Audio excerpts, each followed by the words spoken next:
Plum Run Winery in Grove City, Ohio. That's right. It's a short distance from my hometown, Columbus, Ohio, and we're here with Dave, the co-owner. How you doing, Dave? I'm doing fine. Oh my goodness, you know we love a winery, but you got to tell us what's the story behind your winery. We started in 2011, but really had a long history before that. I was a winemaker.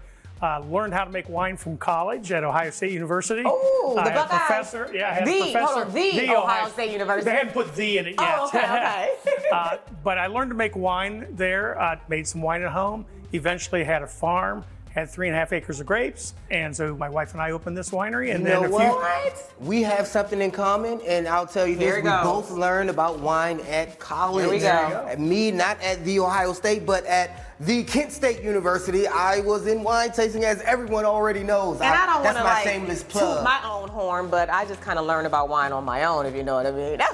Over in I know, no. Just a little bit. But you know what? I think a good thing about it is being able to learn the educational process behind wine. Yes, so we love to have our viewers understand the education. So let's ask, how is wine actually made? So you start with grapes, good fruit. I bring as much from Ohio as I can. Red wine starts with the whole clusters. You crush them, you press them, you ferment them, and then let them sit for about 2 years. So a lot of people don't understand that fermenting process. That's where the actual wine is actually procured and actually turns from the sweet, flavorful fruit that we know into wine, the fermenting process. I love that. Now, when it comes to different wines, like you have the whites, the rose, and the reds, is it the process of making the wine, is it going to what you're producing, like what it turns out to be? So the process, you start with the red wine, you start with the grapes. Okay, with the white wine, you start with the grapes, but you throw the skins away. And you make the white, you take the white juice, you clarify it, you just let it sit, and then you start the fermentation with yeast. And a rosé is kind of a combination of both. It starts on the skins for a short period of time, and then you throw the skins away, and you have kind of a pinkish wine, and then you treat it more like a white wine in the actual process. Oh, so it's the process that changes the color, that changes the whole essence of the wine. Right. Now, speaking of flavors, one thing when we go to wineries and restaurants, they hand you a wine menu. And I don't necessarily know what to choose because I don't know what entree I'm going to get. So can you tell us about pairing wines with different, sorts of food? Traditionally, red wines go with red meat. I said steak. Oh, you whispered behind my back. Okay. I went to school for That's the traditional, and white wines with fish and chicken, lighter meats.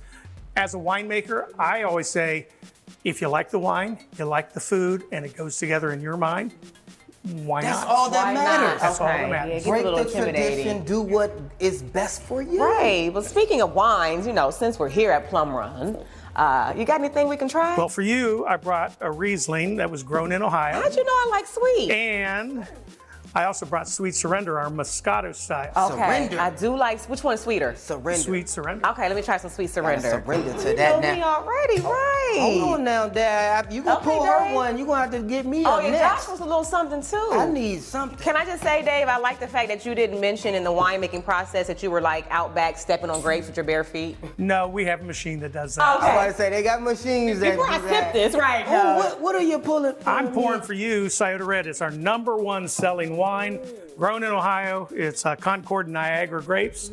It's Welch's grape juice for adults. Hold on, can you mix wine? So, like, say you want to have a half a glass of white and mix a half a glass of red. You can mix anything you want. So that one is actually a white and a red blended together. This is? Yes. Oh, it tastes so good. It tastes like Welch's. There you go. Like grape juice. You're going to get me tore up over here because I could drink all this. Now tell us about the wine industry in Ohio because it's more than what we expected. There are 350 plus wineries in Ohio growing every year. It's amazing how fast the industry is growing. They can be small boutique little wineries. They can be very large wineries growing their own fruit. I no longer grow fruit, but I buy as much from Ohio as I can. Central Ohio has 35 wineries. 35. Wow. 1 hour out from downtown Columbus. See, you can't say you a real wine connoisseur if you're not going and dipping and dodging into the little boutiques and getting wine. This mine, baby. I love it. I love it. And it goes with my outfit. It does. That one goes with yours. What's this down here? Our Bavarian pretzel. Ooh, so you sell food too? Yes, we do. Okay. We have a full menu. That's gonna pair nice. A charcuterie board? A charcuterie board. Oh my There's a couple goodness! plates Why, for you. well, of course, we're at a winery. Why would he not feed us and provide us with beverages? I love this, Dave. I just say thank you Only so the much for your best. hospitality You're welcome. and learning a little bit about the wine industry. Congrats to you and on your success. Now, viewers, make sure you come down here. It's just a short drive from Cleveland. Like I said, right outside of my hometown of Columbus, Ohio, in Grove City, Ohio. Plum Run Winery. Winery. Thanks, Dave. Yes. You're welcome. We got more Cribs in the CLE. Don't you go anywhere. We'll be right back. Cheers.